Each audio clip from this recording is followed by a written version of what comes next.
Good morning, loving students. Today we will start new chapter of civics and chapter name is the state government.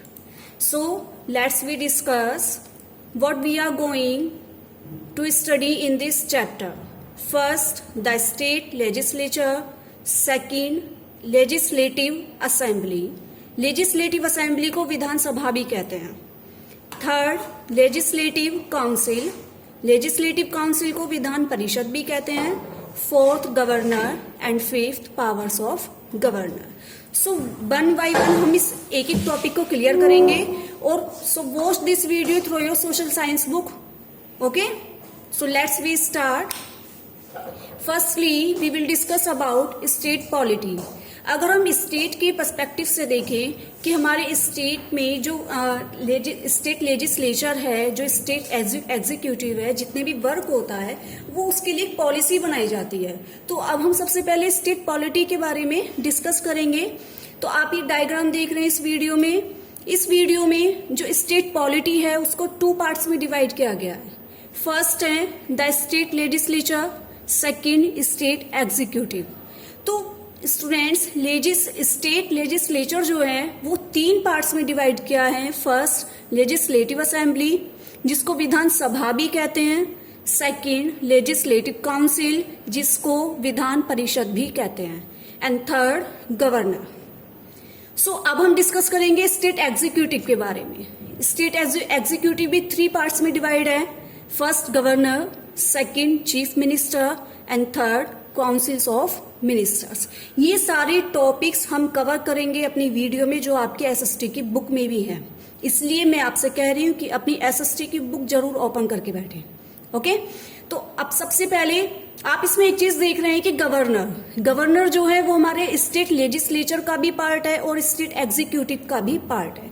क्योंकि governor जो होता है वो state का एक हेड एग्जीक्यूटिव के रूप में जाना जाता है. तो इसीलिए वो दोनों स्टेट लेजिस्लेचर और स्टेट एग्जीक्यूटिव के रूप में भी आएगा क्योंकि ये राज्य का पूरा ही कार्यभार संभालता है. ओके, तो ये दोनों का ही पार्ट है.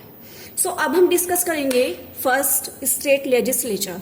स्टेट लेजिस्लेचर क्या है? मीन्स कार्य विधायिका, राज्य विधायिका. ओके, तो इसमें the functions of the state legislature is same as that of the parliament in the centre.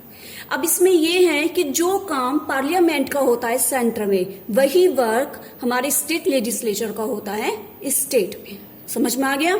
यानी कि जो पार्लियामेंट काम करती है सेंटर में, वही काम स्टेट लेजिस्लेचर का होता है स्टेट में. तो सेकंड है, in some states there is bicameral legislature in state while in other there is unicameral legislature. कुछ स्टेट ऐसे हैं जहां पर बाइकैमरल लेजिस्लेचर होता है और कुछ स्टेट ऐसे हैं जहां पर यूनिकैमरल लेजिस्लेचर होता है. अब आपको ये समझना होगा बाइकैमरल क्या है और यूनिकैमरल.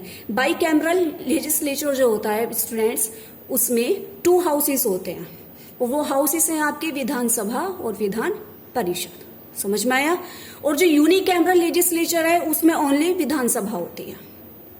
ओके, तो अभी 6 स्टेट्स हैविंग बाइकैमरल लेजिस्लेचर. हमारे इसमें 6 स्टेट्स में ऐसे हैं जहां पर बाइकैमरल लेजिस्लेचर पाई जाती है. और वो स्टेट्स आप देख रहे हैं Andhra Pradesh, Telangana, Maharashtra, Bihar, Karnataka, Uttar Pradesh. And union territories of Delhi, Pondicherry also है लेजिस्लेचर असेंबली. सिर्फ दिल्ली एंड पांडिचेरी, इन दोनों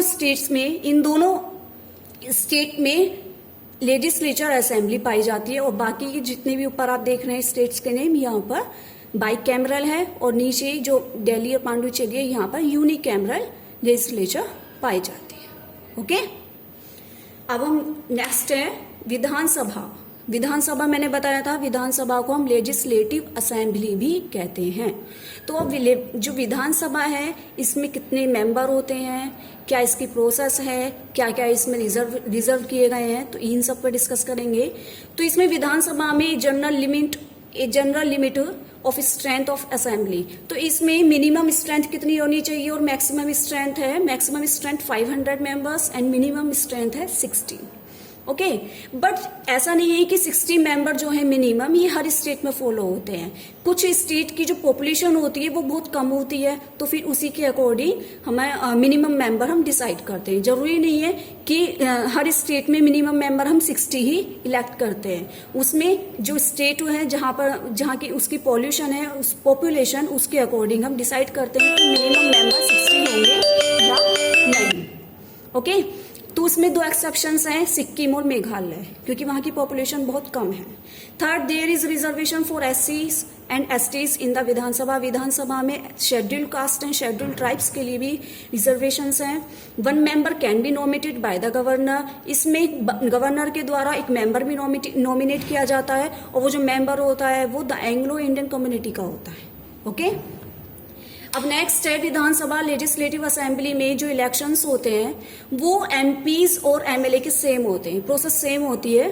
ठीक है। तो elections for MLAs is same as elections of MPs. तो जो एमएलए के इलेक्शंस होते हैं वो एमपीज के इलेक्शंस के सिमिलर होते हैं बिल्कुल। सेकंड है इसमें, जैसे हमारा there is a speaker and deputy speaker who have similar Lok Sabha, तो इसमें एक स्पीकर और डेप्यूटी स्पीकर भी सेम होते हैं जैसे हमारे एमपीज और एमएलएज में। थर्ड है governor in state play similar role. तो जो गवर्नर होता है वो अपना रोल सिमिलर प्ले करता है यूनियन में भी और स्टेट में भी। ओके। तो ये तो होगी हमारी विधानसभा। अब थर्ड है इसमें कि इसके फंक्शंस क्या हैं हमारे। हमने लेजिस्लेटिव असेंबली के बारे में पढ़ा, वो हमें उसके पावर्स के बारे में भी तो पता होना चाहिए। तो अब इसके पावर्स 5 हैं। इनके पास बहुत सारी पावर्स होती हैं। फर्स्ट, लेजिस्लेटिव पावर्स, इनके थ्रू ये लॉज बना सकते हैं किसी भी सब्जेक्ट के। सेकंड, फाइनेंशियल पावर्स, इसमें ये स्टेट की फाइनेंस को संभालते हैं, वहाँ की फाइनेंस को देखते हैं। थर्ड, एग्जीक्यूटिव पावर्स, वहाँ का जो एग्जीक्यूटिव है वो कौन होगा, कौन इलेक्ट करेगा, इन सबको ये डिसाइड कर सकते हैं। कॉन्स्टिट्यूशनल पावर्स, इसके थ्रू ये जो हमारा कॉन्स्टिट्यूशन है उसमें ये अपने अकॉर्डिंग कोई भी अमेंडमेंट कर सकते हैं, कोई भी प्रोविजंस कर सकते हैं, उसमें कोई भी सुधार कर सकते हैं। इलेक्टोरल पावर, इनके पास ये पावर होती है कि वो ये प्रेसिडेंट के इलेक्शंस भी उसमें पार्टिसिपेट कर सकते हैं। इलेक्शंस जो प्रेसिडेंट होता है उसके इलेक्शंस में भी पार्टिसिपेट कर सकते हैं। तो ये तो इनकी पावर्स। अब नेक्स्ट है विधान परिषद। विधान परिषद भी विधानसभा के कुछ सिमिलर है। इसमें भी कुछ 6 स्टेट हैं, वहां भी बाई कैमरल लेजिस्लेचर है। ठीक है। और जम्मू एंड कश्मीर में भी बाई कैमरल लेजिस्लेचर पाई जाती है, but according to special provision by article 370। Okay. और इसकी जो टर्म होती है वो 6 इयर्स के लिए होती है, और इसमें हर 2 साल बाद जितने भी मेंबर होते हैं उनका 1/3 पार्ट रिटायर किया जाता है। समझ में, उनको रिटायरमेंट दी जाती है हर 2 साल बाद। और इसके बाद ये जो विधान परिषद है ये हमारा 2nd हाउस होता है, और विधानसभा मैंने आपको बताया था वो 1st हाउस होता है। तो ये कुछ सेम से ही पॉइंट है हमारे विधानसभा और विधान परिषद के। नेक्स्ट है विधान परिषद कंपोजिशन। इसका विधान परिषद कंपोजिशन कैसे है, इसे कैसे ये किन किन से मिलकर बनती है, जो मेंबर्स होते हैं वो कहाँ कहाँ से इलेक्ट किए जाते हैं। तो इसके बेटा जो मैक्सिमम स्ट्रेंथ होती है shall not be exceed 1/3 of the total strength of Vidhan Sabha. इसमें जो मैक्सिमम स्ट्रेंथ होती है मेंबर्स की वो विधानसभा के जितनी भी टोटल स्ट्रेंथ है उसका 1/3 पार्ट से ज्यादा नहीं होनी चाहिए, और मिनिमम 40 है। ठीक है। और जो ये 40 मेंबर्स हैं वो भी कहाँ कहाँ से इलेक्ट किए जाते हैं, ये आप नीचे पॉइंट देख रहे हैं, इनको अच्छे से देखिए और ये आपको इजीली समझ में आ जाएंगे कि कितने मेंबर कहाँ से इलेक्ट किए जाते हैं और किसको कहाँ से इलेक्ट किया जाता है, कौन करता है। जैसे 1/3 elected by the MLAs, 1/3 member MLAs के द्वारा वो इलेक्ट किए जाते हैं। 1/3 to be elected by the member of the local bodies, 1/3 member जो लोकल बॉडीज हैं वो उनके मेंबर्स को इलेक्ट किया जाता है, जैसे पंचायत के, म्युनिसिपल कॉर्पोरेशन के। 1/12 elected by the teachers not below in the rank of secondary higher education, 1/12 elected by the graduates of the states। तो ये सारी आपको डिटेल बताई गई है कि कहाँ कहाँ से इलेक्ट किए जाते हैं। अब नेक्स्ट है governor. This is the main point of state legislature. तो गवर्नर जो होता है, जैसे हमारा प्रेसिडेंट होता है सेंटर में, ऐसे ही गवर्नर होता है हमारे स्टेट में। तो गवर्नर क्या है? The governor is the executive head of the state. Executive, मैंने आपको पहले भी बताया था कि जो गवर्नर होता है वो हमारे स्टेट का एग्जीक्यूटिव हेड माना जाता है। यह जो है गवर्नर जो है, ये स्टेट का एवरीथिंग वर्क ये उनको देखता है, उनको ऑब्जर्व करता है। And he acts on the advice of councils of minister of the state. और जो गवर्नर है वो काउंसिल्स ऑफ स्टेट की काउंसिल ऑफ मिनिस्टर की एडवाइस पर ही वर्क करता है। इसके बाद और executive actions are taken on his name. State में जितने भी एग्जीक्यूटिव वर्क होते हैं वो गवर्नर के नेम से ही किए जाते हैं। अब नेक्स्ट है गवर्नर जो है, उनको अपॉइंटमेंट कैसे की जाती है और उनका टर्म क्या है, उनकी ड्यूरेशन कितनी होती है। तो प्रेसिडेंट अपॉइंट करता है गवर्नर को 5 इयर्स के लिए। इसके बाद जो गवर्नर है वो holds the office on the pleasure of president. Governor president के ऑफिस को भी होल्ड कर सकता है। The president can remove him. President उसको रिमूव भी कर सकता है, उसके पद से उसको हटा सकता है, उसके ऑफिस को उसको ट्रांसफर कर सकता है किसी भी अदर स्टेट में।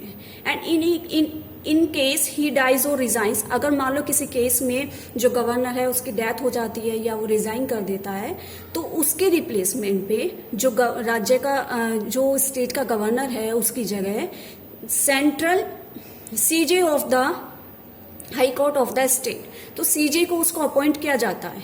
ओके, अब नेक्स्ट है क्वालिफिकेशन क्या क्या होनी चाहिए। जो क्वालिफिकेशन हम एक प्रेसिडेंट के लिए देखते हैं वही क्वालिफिकेशन हमारे स्टेट में गवर्नर के लिए होती है। He should be citizen of India and he should have completed 30 year of age, 35 age होनी चाहिए। ये सारे पॉइंट्स आप देख लेना। इसके बाद पावर्स, सेम पावर्स मैंने आपको बताई थी, जैसे हमारी विधानसभा की पावर्स हैं वही कुछ सेम हमारी ये हैं, जैसे executive powers, legislative powers, laws बना सकते हैं, जुडिशरी पावर्स किसी के जस्टिस के लिए कोई भी वर्क कर सकते हैं, financial emergency and discretionary. Okay, अब ये आपका पूरा वीडियो, इस वीडियो में मैंने मोस्ट इम्पोर्टेंट चैप्टर जो हमारे टॉपिक्स हैं उनको कवर कर दिया है। आप इस वीडियो को देखिए और अगर आपको कोई भी क्वेरी है तो आप मुझसे पूछ सकते हैं। ओके, तो so watch this video through your social science book. Okay, so watch this video and thank you. Be safe, be healthy, bye.